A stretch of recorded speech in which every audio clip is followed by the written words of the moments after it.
नवरात्रि के पवित्र दिनों में 9 दिनों तक माता रानी की उपासना की जाती है। नवरात्रि को लेकर कुछ नियम भी हैं जिनका पालन किया जाना आवश्यक होता है, अन्यथा देवी माता रुष्ट हो सकती है।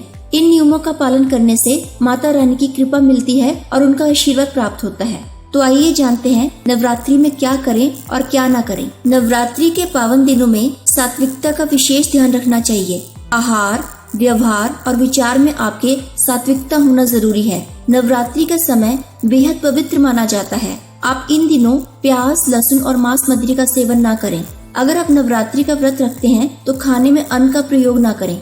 भारतीय परंपरा में कन्याओं को माँ दुर्गा का स्वरूप माना गया है। कभी भी किसी भी कन्या या महिला का दिल न दुखाएं। नवरात्रि शक्ति की पूजा का अवसर है। आप अपने व्यवहार में किसी महिला या कन्या का अपमान न करें, उनका सम्मान करें।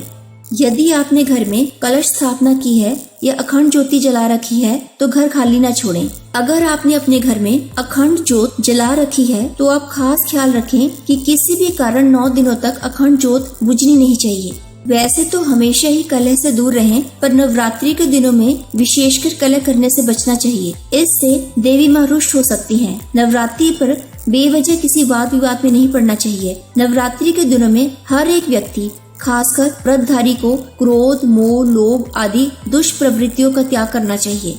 नवरात्रि में बाल, नाखून, दाढ़ी आदि न काटें। नवरात्रि के समय सूर्योदय से पहले जाग जाएं और दिन में कतई न सोएं। नवरात्रि में काले रंग का कपड़ा वर्जित करें क्योंकि यह रंग शुभ नहीं माना जाता। नवरात्रि के पूरे 9 दिनों के दौरान काले रंग का कपड़ा पहनने से बचना चाहिए। नवरात्रि में साफ सफाई का विशेष ध्यान रखें। नवरात्रि के दौरान ब्रह्मचर्य का पालन करें। नवरात्रि के 8वें दिन अष्टमी पूजा करने का विशेष महत्व होता है क्योंकि अष्टमी तिथि माँ दुर्गा को समर्पित होती है। अष्टमी और नवमी तिथि पर कन्या पूजन और कन्याओं को भोजन करवाने का विशेष महत्व होता है। मान्यता है कि 9 वर्ष तक की कन्या में माँ दुर्गा का वास होता है। नवरात्रि के अष्टमी या नवमी तिथि को कन्या पूजन अवश्य करें क्योंकि इसके बिना नवरात्रि का व्रत पूर्ण नहीं माना जाता। नवरात्रि के अंतिम दिन कुंवारी कन्याओं को घर बुलाकर भोजन अवश्य कराएं। नव कन्याओं को नव दुर्गा का रूप मानकर उनका पूजन करें और उनसे आशीर्वाद अवश्य लें।